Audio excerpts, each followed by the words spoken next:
Plunge তোলা শেষ। এখন এই যে প্লান্স সহ এখন হচ্ছে নিয়ে যাচ্ছি গাড়ির দোকানের জন্য। গাড়ি ওয়েট করছে।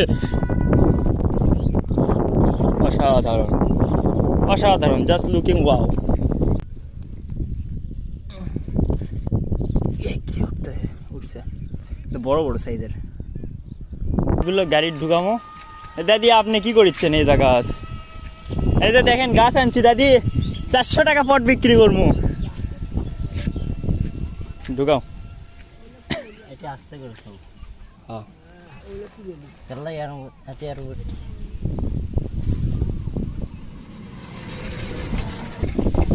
ভিডিও আছে গাইস। ভালো একটা জায়গা আছে আগে, সেই জায়গাটা হচ্ছে টিউবওয়েলটা ছিল না, হলে প্লান ছিল যে মাটির মধ্যে যে মাটিগুলো ঢুকছে এলে হচ্ছে বলার মতো না।